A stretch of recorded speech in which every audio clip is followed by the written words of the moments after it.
नमस्कार, मैं रवीश कुमार। ऑपरेशन सिंदूर के बाद से तुर्की का विरोध हो रहा है, लेकिन यह विरोध बहुत सीमित और संकुचित लगता है। इस हद तक कि आप तुर्की घूमने ना जाएं, मत जाइए। तुर्की गए बिना कौन सा काम अकाज हो रहा है। लेकिन एक सवाल का जवाब दीजिए, जब तुर्की का विरोध कर ही रहे हैं तो वहां के राष्ट्रपति एर्दोआन का भी विरोध क्यों नहीं कर रहे, जिन्होंने अपने देश में मीडिया से लेकर विपक्ष को, असंतोष के हर स्वर को कुचल दिया है। हम इस सवाल को लेकर इस वीडियो में बात करने वाले हैं। लोकतंत्र सड़क पर एक कार की तरह है।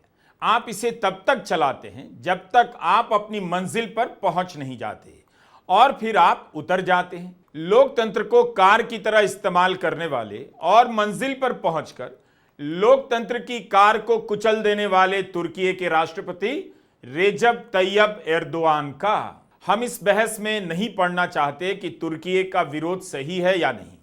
हम बस इस बहस में एर्दोआन ने जो किया है उसे जोड़ देना चाहते हैं और फिर देखना चाहते हैं कि तुर्की का विरोध करने वाले एर्दोआन की करतूतों का विरोध कर पाते हैं या नहीं। इसलिए हम एर्दोआन के बारे में बात कर रहे हैं। आपसे गुजारिश है कि एर्दोआन को देखते हुए केवल एर्दोआन को ही देखें। जिस तरह से दुनिया के कई देशों में लोकतंत्र को रौंद दिया गया, हो सकता है कि आप दर्शक एर्दोआन में दूसरे नेताओं का चेहरा देखने लग जाएं, लेकिन आप केवल एर्दोआन में एर्दोआन को ही देखें। तुर्की की राजनीति में केवल एक ही चेहरा दिखाई देता है। बस स्टेशन हो या पेट्रोल पंप, दिखेगा तो केवल एर्दोआन का चेहरा। तुर्की में पार्टी का पोस्टर हो या सरकार का पोस्टर, एक ही चेहरा दिखता है, एर्दोआन एर्दोआन। तुर्की का विरोध करने के लिए हमें उस देश और उस देश के राष्ट्रपति के बारे में समझ विकसित करनी चाहिए। 2023 जनवरी में तुर्की के उच्च न्यायालय ने देश की प्रमुख विपक्षी पार्टी की फंडिंग को निलंबित कर दिया, उसके खाते फ्रीज कर दिए। एचडीपी यानी पीपल्स डेमोक्रेटिक पार्टी वहां की संसद में दूसरी सबसे बड़ी पार्टी थी। 6 महीने बाद आम चुनाव होने वाले थे 2023 में, और विपक्षी दल का बैंक खाता बंद कर दिया गया। आरोप लगा दिया गया कि विरोधी दल का संबंध हथियारबंद विद्रोह करने वाली कुर्दिस्तान वर्कर्स पार्टी से है, जिसे एर्दोगान आतंकवादियों की पार्टी मानते हैं। चुनाव से 3 महीने पहले कोर्ट ने अपना फैसला पलट दिया और विपक्षी दल के अकाउंट से पाबंदी हटा दी गई। 2024 में भारत के लोकसभा चुनाव से मात्र 2 महीने पहले इनकम टैक्स के नोटिस पर 6 साल पुराने एक मामले के चलते कांग्रेस पार्टी के खाते फ्रीज कर दिए गए। कांग्रेस पार्टी ने प्रेस कॉन्फ्रेंस की। राहुल गांधी ने कहा, हमारी पूरी वित्तीय पहचान खत्म कर दी गई है। हम कोई कैंपेन नहीं कर सकते, विज्ञापन नहीं कर सकते, अपने प्रत्याशियों की मदद नहीं कर सकते, हमारे नेता ट्रेन की टिकट तक नहीं खरीद सकते। राहुल ने यह भी कहा कि यह क्रिमिनल काम है, भारत में अब कोई लोकतंत्र नहीं बचा है। 1 महीने पहले कांग्रेस पार्टी के सारे बैंक अकाउंट फ्रीज कर दिए गए। आप सोचिए, आप किसी परिवार के बैंक अकाउंट फ्रीज करिए, किसी व्यक्ति के बैंक अकाउंट फ्रीज करिए, किसी बिजनेस के बैंक अकाउंट फ्रीज करिए, किसी भी संस्था के बैंक अकाउंट फ्रीज करिए, होता क्या है? एकदम खत्म हो जाता है। अगर आपने किसी परिवार का बैंक अकाउंट फ्रीज कर दिया, भूखे मर जाते हैं। वो कांग्रेस पार्टी के साथ किया जा रहा है। 1 महीने पहले यह हुआ और किसी संस्था ने, हिंदुस्तान की संस्था ने, किसी कोर्ट ने, किसी इलेक्शन कमीशन ने चूं तक नहीं कहा। सब ड्रामा देख रहे हैं। 20% हिंदुस्तान के लोग कांग्रेस पार्टी को वोट देते हैं। हम 20% लोगों को रिप्रेजेंट करते हैं और आज हम रेलवे टिकट नहीं खरीद सकते। आज हम अपने नेता को एक शहर से दूसरे शहर नहीं भेज सकते। हम एडवर्टाइजमेंट नहीं लगा सकते। और क्यों? 14 लाख रुपए 7 साल पहले 14 लाख रुपए का इशू है और 200 करोड़ रुपए का फाइन, और सारे के सारे बैंक अकाउंट फ्रीज कर दिए।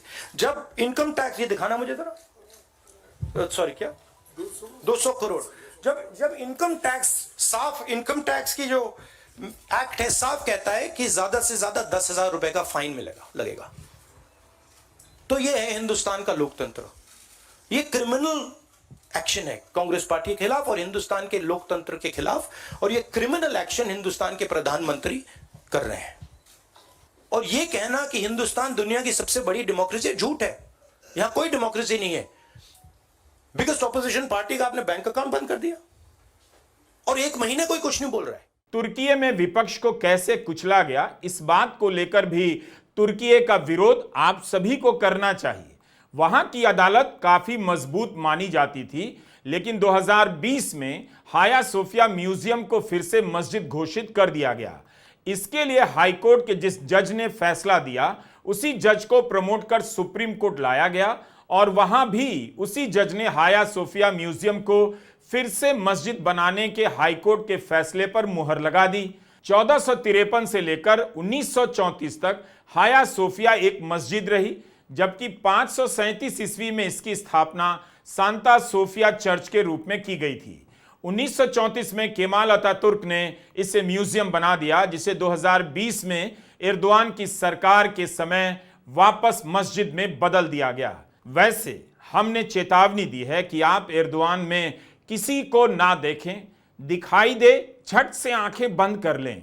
एर्दोआन को अकेले समझना बहुत जरूरी है और यह भी कि आतंकवाद का समर्थन करने वाले देश पाकिस्तान को अगर घेरना है, उसके साथ खड़े देशों में लोकतंत्र की क्या हालत है उसे भी उठाना चाहिए। बड़े स्तर पर घेरिए। जहां लोकतंत्र नहीं है वहां तानाशाही है, और तानाशाही भी एक तरह का आतंकवाद है। अगर भारत का गोदी मीडिया तुर्की के विरोध को लेकर गंभीर है, तो उसे पाकिस्तान की तरह तुर्की को भी दुनिया के मंच पर एक्सपोज करना चाहिए कि इसके राष्ट्रपति एर्दोआन ने लोकतंत्र को किस तरह से कुचल दिया है। सवाल है कि क्या लोकतंत्र के कुचलने के नाम पर एर्दोआन को इंटरनेशनल लेवल पर उजागर करने की नैतिक शक्ति गोदी मीडिया के पास है? अगर है तो तुरंत काम करना चाहिए। यह तस्वीर 23 अप्रैल 2025 की है।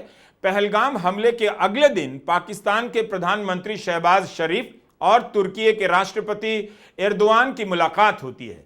शहबाज शरीफ अंकारा के राष्ट्रपति भवन में ही ठहराए गए थे। तुर्की और पाकिस्तान के बीच इस दौरान कई मुद्दों पर करार हुआ। जिस दिन हमला हुआ उसी दिन शहबाज शरीफ ने प्रेस वार्ता में कहा, कश्मीर के मुद्दे पर तुर्की के समर्थन के लिए वे शुक्रिया अदा करते हैं। खबर यह भी है कि पाकिस्तान के प्रधानमंत्री शहबाज शरीफ फिर से तुर्की, ईरान और अजरबैजान का दौरा करने वाले हैं।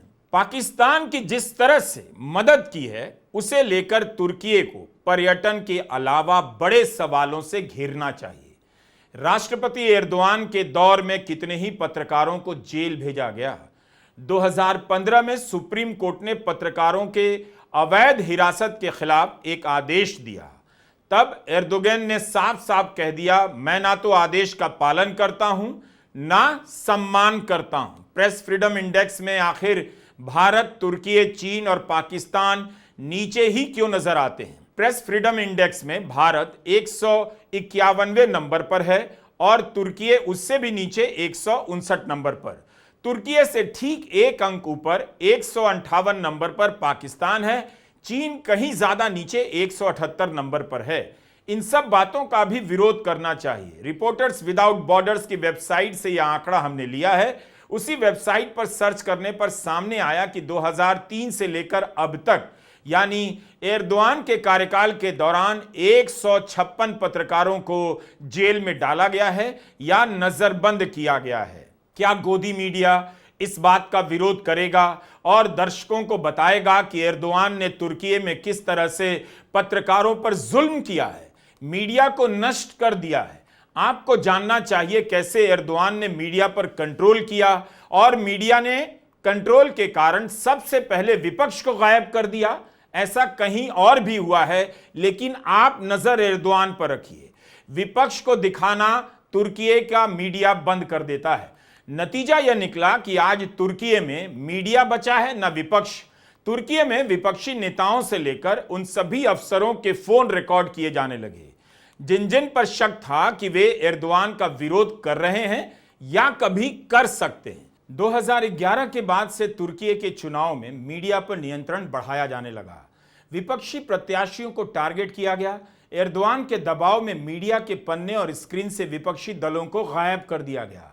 तुर्की के जानकार प्रोफेसर नेकाती पोलाट ने अपनी किताब रिजीम चेंज इन कंटेम्प्रेरी तुर्की में लिखा है, सरकारी मीडिया संस्थान तुर्की रेडियो और टीवी कॉरपोरेशन ने AKP और एर्दोगान के लिए 30-29 घंटे आवंटित किए, जबकि किसी विपक्षी दल जैसे कि CHP के लिए सिर्फ 5 घंटे दिए गए।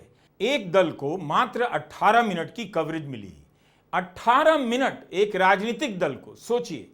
इस किताब में यह भी बताया गया है कि हाल के वर्षों में तुर्की में किसी बड़ी न्यूज घटना की कवरेज को रोक दिया जाता है और ऐसे चैनलों को बंद कर दिया जाता है जो सरकार की आलोचना करते हैं।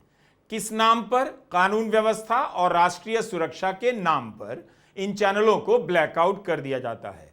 भारत के गोदी मीडिया में चुनावों के समय विपक्ष को कितना और कैसा कवरेज मिलता है, इसका अंदाजा आपको होगा। हमने अपने YouTube channel Ravish Kumar official पर इसके बारे में कई बार जानकारी दी है। लगभग विपक्ष को गायब कर दिया जाता है। अगर आप तुर्की में मीडिया का हाल देखेंगे तो भयावह तस्वीर दिखेगी और गोदी मीडिया की याद आपको आ सकती है। जो नेता लोकतंत्र को कुचल रहा हो, उसे बस सत्ता की मंजिल पर पहुंचने वाली कार समझता हो, उस नेता का विरोध भारत में तार्किक और नैतिक आधार पर होना चाहिए।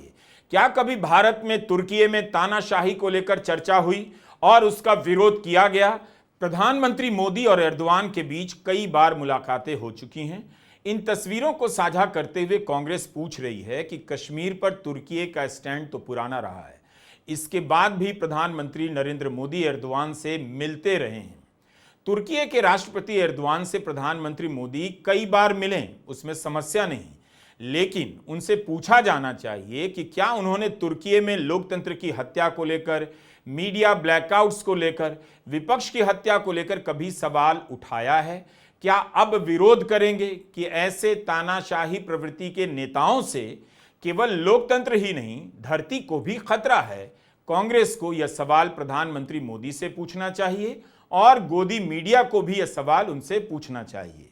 प्रधानमंत्री मोदी भारत को मदर ऑफ डेमोक्रेसी कहते हैं। जाहिर है वो दुनिया के सामने भारत के लोकतंत्र को ब्रांड एम्बेसडर की तरह रखना चाहते होंगे। तब फिर उनसे पूछा जाना चाहिए कि इस नाते आप दुनिया में जहां भी लोकतंत्र कुचला जाता है उसका विरोध क्यों नहीं करते हैं?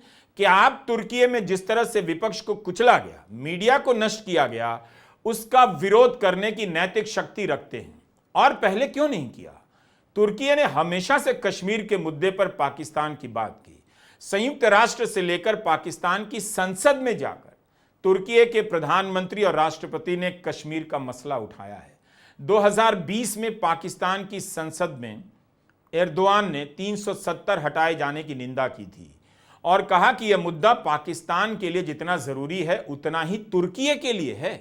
भारत ने हर बार तुर्की की निंदा की है और इस बार भी ठीक से निंदा की है। Has the Indian government been in touch with the Turkish government on their support to Pakistan during the recent conflict? On the question of Turkey, well, we expect Turkey to strongly urge Pakistan to end its support to cross-border terrorism and take credible and verifiable action against the terror ecosystem that it has harbored for decades now. And relations, as you know, are built on the basis of sensitivities to each other's concerns. Bharat के विदेश मंत्रालय ने तुर्की को लेकर पहली बार इस तरह का बयान नहीं दिया है। हर बार इसी तरह का बयान आता है और तुर्की उसे नजरअंदाज कर देता है। तुर्की ने कभी आतंकवाद को लेकर पाकिस्तान की निंदा नहीं की है। आप इसका पुराना बयान तो देखिए। मारे गए लोगों के प्रति हमदर्दी दिखाता है, बातचीत की बात करता है, लेकिन आतंकवाद की निंदा नहीं करता। पाकिस्तान आतंकवाद का समर्थन कर रहा है, इसका जिक्र तक नहीं करता। कश्मीर पर तुर्की का पोजीशन बहुत पुराना है। बार बार इसके नेता ये लाइन दोहराते हैं और इस तरह का खंडन होता रहता है। 16 सितंबर 2022 को उज्बेकिस्तान में शंघाई कोऑपरेशन ऑर्गेनाइजेशन SCO शिखर सम्मेलन के हाशिए पर प्रधानमंत्री नरेंद्र मोदी और राष्ट्रपति एर्दोगान के बीच एक बैठक हुई। तब भारत के विदेश मंत्रालय ने कहा कि दोनों नेताओं ने भारत तुर्की संबंधों की समीक्षा की और आर्थिक संबंधों के अलावा द्विपक्षीय व्यापार बढ़ाने की संभावना पर बात की। लेकिन इसके ठीक 4 दिनों के बाद संयुक्त राष्ट्र महासभा में एर्दोआन कश्मीर का जिक्र कर देते हैं। जवाब में भारत के विदेश मंत्रालय ने फिर से वही बात दोहराई, कश्मीर के मसले को भारत और पाकिस्तान के बीच शिमला समझौते के अनुसार द्विपक्षीय रूप से ही हल किया जाएगा। हमने हमेशा माना है कश्मीर का मसला भारत और तुर्की के बीच अविश्वास का कांटा रहा है, आज से नहीं दशकों से। लेकिन इसके बाद भी तुर्की और भारत के बीच द्विपक्षीय व्यापार बढ़ा, खासकर मोदी सरकार के दौर में। 2014 में दोनों देशों के बीच $7.5 अरब का व्यापार था। 2022-23 में यह बढ़कर $9.5 अरब से भी ज्यादा का हुआ, मगर बाद के वर्षों में कुछ कमी भी आई। पहलगाम हमले के बाद जब ऑपरेशन सिंदूर हुआ, तब यह बात सामने आई कि तुर्की ने पाकिस्तान को भर भर के ड्रोन दिया है। इस कारण तुर्की के प्रति भारत में नाराजगी फैल गई। सवाल तो यह भी है कि चीन और तुर्की दोनों ने पाकिस्तान की मदद की, लेकिन चीन का इस बार वैसा विरोध नहीं हो रहा। वजह साफ है, लेकिन हमारा फोकस केवल तुर्की पर है कि क्या हम तुर्की का विरोध बड़े स्तर पर कर रहे हैं। जब तुर्की का विरोध कर ही रहे हैं तो पाकिस्तान परस्त नीति के समर्थक राष्ट्रपति एर्दोआन का विरोध क्यों नहीं कर रहे हैं। एर्दोआन का उदय भी उसी 2002 साल में होता है जब उनकी पार्टी सत्ता में आई, और जब 2003 में वे तुर्की के प्रधानमंत्री बने। भारत की राजनीति में भी 2002 का साल कितना महत्वपूर्ण है आपको बताने की जरूरत नहीं। सत्ता में आने के 10 साल तक एर्दोआन यूरोप से लेकर अमेरिका तक का विश्वास जीतने के लिए लोकतंत्र की बातें करते रहे, मानवाधिकार को लेकर कानून पास किया, यूरोप को आकर्षित करने के लिए मृत्यु दंड को ही खत्म कर दिया। इसका मकसद था कि किसी तरह नेटो का सदस्य तुर्की अब यूरोपियन यूनियन का भी सदस्य बन जाए, पहला मुस्लिम देश बन जाए। 2014 में एर्दोआन राष्ट्रपति का चुनाव जीतते हैं। इस जीत के बाद वो लोकतंत्र का रास्ता छोड़ देते हैं। यहां से वे अपनी कार बदल लेते हैं, लोकतंत्र के मॉडल वाली कार को गड्ढे में फेंककर तानाशाही के मॉडल वाली कार में बैठ जाते हैं। जुलाई 2016 में तुर्की में तख्ता पलट की नाकाम कोशिश होती है। इसके पीछे कौन था, इसे लेकर भी विवाद है। एक राय यह भी है कि एर्दोआन ने ही कराया होगा, क्योंकि इसके बहाने एर्दोआन विपक्ष पर टूट पड़ते हैं। हजारों लोग तुर्की में जेलों में ठूंस दिए गए, नौकरियों से निकाल दिए गए। इनमें प्रोफेसर, वाइस चांसलर, डीन, सेना के अधिकारी, नौकरशाह के लोग और तमाम तरह के लोग शामिल थे। इसी के बाद एर्दोआन तय करते हैं कि अब वे अपना पावर किसी के साथ शेयर नहीं करेंगे। तुर्की की लोकतांत्रिक व्यवस्था में प्रधानमंत्री के साथ साथ संसद और राष्ट्रपति और कोर्ट का भी बड़ा रोल है। एर्दोआन ने प्रधानमंत्री के पद और उसकी संस्था को समाप्त कर दिया। 2017 में जनमत संग्रह कराया और राष्ट्रपति बन गए। 2017 के जनमत संग्रह के समय एर्दोआन के पक्ष में 51% वोट ही मिले। यह सवाल उठा कि सारी जनता इनके साथ नहीं है। एर्दोआन ने भी कह दिया हमें वोट 1% ज्यादा मिले या 5%, बहुमत तो बहुमत होता है। लेकिन उन्हें यह बात समझ में आ गई कि जनता का 100% समर्थन उनके पास नहीं है। अब भी 49% जनता उनके विरोध में है। इसके बाद एर्दोआन विपक्ष और असंतोष की हर आवाज पर हमला बोलते हैं। 2028 तक राष्ट्रपति रहेंगे। चर्चा है कि वे चौथी बार राष्ट्रपति बनने के लिए संविधान भी बदल सकते हैं। 3 बार से ज्यादा वे राष्ट्रपति के पद पर नहीं रह सकते। यदि आप सरकार के साथ नहीं हैं तो आप अपराधियों के साथ हैं और इसलिए राष्ट्र विरोधी हैं। इस लाइन के साथ आपको किसकी याद आती है, कहां की याद आती है? इसीलिए कहा कि एर्दोआन में केवल एर्दोआन को देखिए, कोई और दिखाई दे तब भी मत देखिए, केवल एर्दोआन को ही देखना है। यह भी एर्दोआन का ही बयान है कि हथियार या बम रखने वाले आतंकवादी और कलम या उपाधि का उपयोग करने वाले या आतंकवादियों को अपने लक्ष्य तक पहुंचाने के लिए आदेश देने वालों में कोई अंतर नहीं। बताइए, यह आदमी आतंकवादी और कलम से लिखने वाले पत्रकार, साहित्यकार, जजों में फर्क नहीं करता। इसलिए हमारा कहना है कि समस्या तुर्की नहीं, उसके राष्ट्रपति हैं। कलम से लिखने को भी आतंकवाद मानते हैं। कितने लोगों को इन्होंने जेल में डाला होगा, हिसाब नहीं। सवाल करने वालों को देशद्रोह भारत में भी कहा जाता है, लेकिन हमारा फोकस इस वक्त तुर्की पर है। यह पता करना चाहिए कि इस तरह के बयान तुर्की से आयात किए गए हैं या भारत से तुर्की को निर्यात किए गए हैं। एर्दोआन ने केवल विरोधी दलों को नहीं कुचला बल्कि अपने सहयोगी दलों को भी खोज खोज कर बर्बाद कर दिया। जिन लोगों ने शुरुआती दौर में उन्हें सत्ता में पहुंचाने की मदद की या जिनकी वजह से जिनके कंधे पर सवार होकर सत्ता में आए, एर्दोआन ने उन्हें भी जेल में डाल दिया। कहीं भी दिख जाएगा कि यह आदमी विरोध कर सकता है या चुनौती बन सकता है तो उस आदमी को एर्दोआन कुचल देते हैं। इस्तांबुल के मेयर का चुनाव तुर्की में काफी दिलचस्पी के साथ देखा जाता है। माना जाता है कि जो इस चुनाव में जीतता है वो आगे चलकर देश का चुनाव भी जीत जाता है। खुद एर्दोआन 1990 के दशक में इस्तांबुल के मेयर रह चुके हैं। उन्होंने एक बार कहा था कि जो इस्तांबुल हारता है वो देश हारता है। इसलिए 2019 में जब इस्तांबुल के चुनाव में एर्दोआन की पार्टी कुछ अंकों से विपक्षी पार्टी के नेता एकरम इमामोली से हारने लगी तो उनकी पार्टी ने चुनाव को चुनौती दी। इसके बाद दोबारा मतदान हुआ और विपक्ष के नेता और एर्दोआन के लिए चुनौती के रूप में देखे जाने वाले एकरम इमामोलू फिर से जीत गए। उनकी जीत ने इस्तांबुल में 25 साल से चले आ रहे एर्दोआन की पार्टी के शासन को खत्म कर दिया। 2024 में एक बार फिर से जीत गए, मगर इसी साल मार्च में उन्हें भ्रष्टाचार और आतंकियों के साथ मिले होने के आरोप में जेल में डाल दिया गया। जवाब में इस्तांबुल में भयंकर प्रदर्शन भी हुए। 2013 से इस्तांबुल के तकसीम चौक पर प्रदर्शनों पर प्रतिबंध लगा है, मगर हजारों लोग सड़कों पर निकल आए। एकरम इमामोलू की पार्टी CHP ने रैलियां करनी शुरू कर दी जिसमें हजारों लोगों ने भाग लिया। 50,000 पुलिसकर्मियों को तैनात किया गया। 1400 से भी ज्यादा लोग जेल में डाल दिए गए। इनमें पत्रकार, छात्र, विपक्षी नेता, आम लोग भी शामिल थे। एर्दोआन को आपको समझना ही पड़ेगा। इस नेता ने दुनिया के अलग अलग देशों से खूब संपर्क साधा, बेतहाशा यात्राएं की, खूब सारे फोटो खिंचवाए, लेकिन रिजल्ट कुछ निकला नहीं। कभी यूरोप को साधने निकले तो यूरोप के देश ही समझ गए। इसराइल से नजदीकी बढ़ाई तो अब इसराइल तुर्की का दुश्मन हो गया है। अरब स्प्रिंग के बाद 10 साल तक अरब देशों के बीच सक्रिय हो गए। वहां नेतृत्व करने की कोशिश की, झांसा दिया कि लोकतंत्र और इस्लामिक राज्य दोनों एक साथ बन सकते हैं और इसका मॉडल तुर्की है। लेकिन अरब के देश एर्दोआन का खेल समझ गए हैं, तो उसके बाद गैर अरब मुल्कों का नेता बनने निकले। इसी में पाकिस्तान, इंडोनेशिया, मलेशिया और ईरान को शामिल किया। गैर अरब मुल्कों का नेता बनने के चक्कर में कहने लगे कि 100 साल से इस्लामिक जगत का नेतृत्व अरब देशों के हाथ में रहा, लेकिन अरब देशों को कोई फायदा नहीं हुआ। 2019 का एक किस्सा है। इस्लामिक देशों के शिखर सम्मेलन में फैसला होना था कि जो अब मुद्दा आएगा उसमें गैर अरब देश की बात प्रमुख रूप से सुनी जाएगी।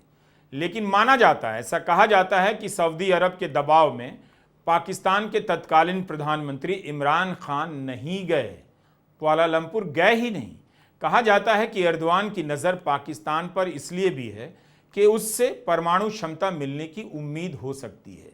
यह उनकी महत्वाकांक्षी योजनाओं का हिस्सा हो सकता है। कभी अतीत, कभी वर्तमान, कभी भविष्य, कभी सेकुलर, कभी इस्लामिक राज्य, समय समय पर एर्दोआन ने अपनी राजनीति को अलग अलग टेम्पलेट दिए और लोगों को कंफ्यूज रखा।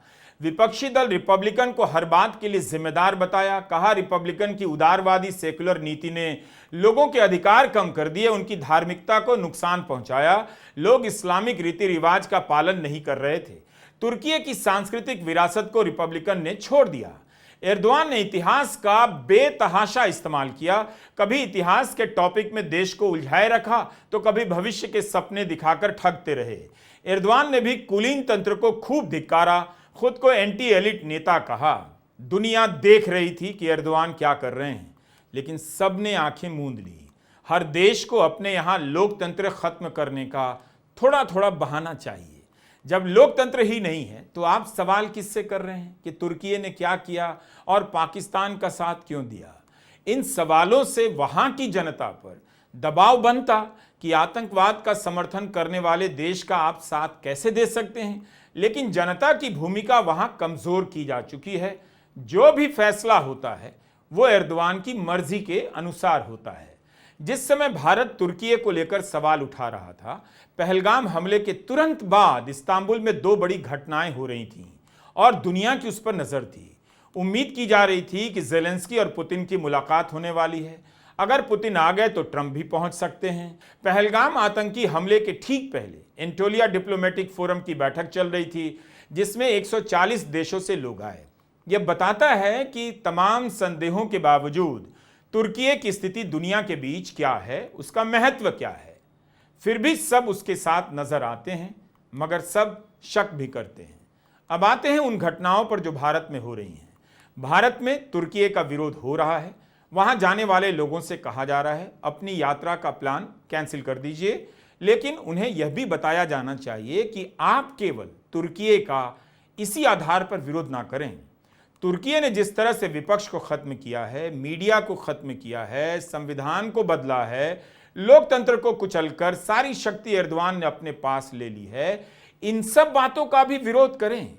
मुझे पूरा यकीन है कि आपके इस विरोध से तुर्की की हालत थोड़ी तो खराब हो जाएगी। हमारा एक सवाल है, जब विरोध शुरू हुआ तो भारत की कई यूनिवर्सिटी ने तुर्की की यूनिवर्सिटी से अपने करार खत्म कर दिए, लेकिन क्या आपको बताया गया कि एर्दोआन ने जुलाई 2016 के तख्ता पलट के नाम पर जिस तरह से यूनिवर्सिटी बंद की, उसके प्रोफेसर, डीन, वाइस चांसलर को निकाला, जेल में डाला, उस देश की यूनिवर्सिटी से भारत की यूनिवर्सिटी का करार कैसे हो गया?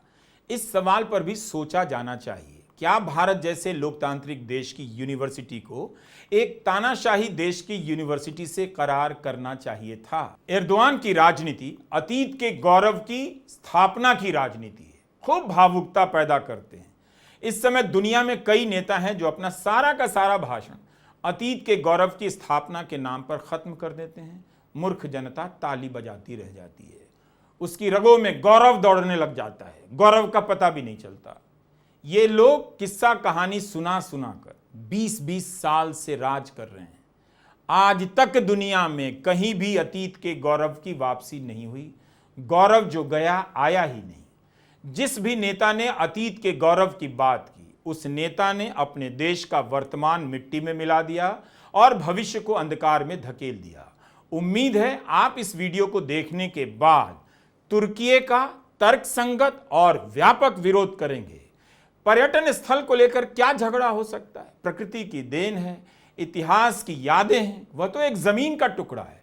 उस जमीन पर शासन करने वाले नेताओं की राजनीति से भिड़ना चाहिए, एर्दोआन से सवाल करना चाहिए। नमस्कार, मैं रवीश कुमार।